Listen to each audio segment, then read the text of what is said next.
For centuries, the story of ancient Rome has been told as a story of men, of emperors like Augustus, whose gaze seems to peer out from every coin, of orators like Cicero, whose words echo down through the ages, of generals who led legions to the edges of the known world. But what if this is only half the story? What if behind the marble and the monuments there is another force just as critical to the empire's rise? A force of intelligence, resilience, and quiet, formidable power. This is the story of the women of Rome, denied the vote. Barred from public office, they refused to be sidelined.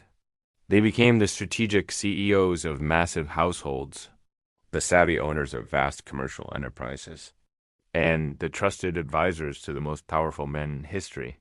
Join us on a journey to uncover their lost world.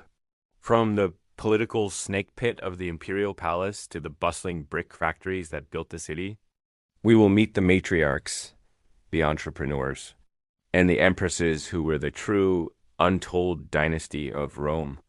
Begin with the familiar imagery of Rome, the legions, the Colosseum, the male emperors on their coins, then pivot. But for every statue of a Caesar, there was a woman whispering in the shadows. For every scroll written by a senator, there was a woman managing the fortune that made his career possible. This is not the Rome of popular legend. This is the real, untold story of the empire's secret rulers, the women of Rome. This documentary will explore how Roman women, legally powerless, wielded immense influence as the CEOs of their households. Savvy business operators, political kingmakers, and the moral and financial backbone of their families. Leaving an indelible mark on history. Estate manager, overseeing complex households with dozens, sometimes hundreds of slaves. This was not just domestic chores. It was logistics, human resources, and accounting. Financial steward, managing the family's budget, expenses, and often having her own independent purse. Peculiar. She was trusted with the family's economic health. Director of education, supervising the education of her children, instilling Roman values, mos maiorum, and preparing the next generation of leaders. The mother of the famed orator Quintus Hortensius Hortalus, for instance, was renowned for her role in his upbringing.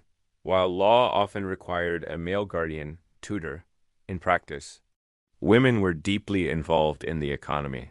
The business tycoons, the brick barons, focus on women like Septimia Patavinilla and Domitia Lucilla Minor, the mother of Emperor Marcus Aurelius. Archaeological evidence, specifically brick stamps, proves they owned and operated massive brickyards that supplied the building blocks for Rome's expansion. This was not a cottage industry. It was industrial-scale production. Trade and shipping. Women owned ships and had shares in trade ventures across the Mediterranean.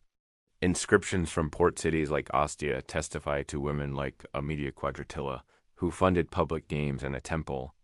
Wealth that undoubtedly came from business. The working class woman. Briefly touch on the vast majority of women who weren't elites, the shopkeepers, bakers, midwives, and weavers who were essential to the daily functioning of the Roman economy. Explore how women influenced politics through marriage alliances, salon culture, like Cornelia's, and most powerfully, by advising their powerful male relatives. Livia Drusilla, the first empress, detail her not just as Augustus's wife, but as his most trusted political advisor. She managed his clientele, intervened on behalf of exiles, and had a say in succession plans. Discuss her immense wealth, which she used to build public works, cementing her popularity and power base independent of her husband. Analyze her portrayal by historians like Tacitus, who often framed her influence as sinister manipulation, revealing ancient anxieties about female power. The love of Turia, a husband's tribute. Dive deep into the Laudatio Turiae, the eulogy for Turia, a lengthy tombstone inscription where husband recounts his wife's incredible actions, defending her family's honor, protecting their estate from proscriptions, and most remarkably, saving his life during the violent Second Triumvirate.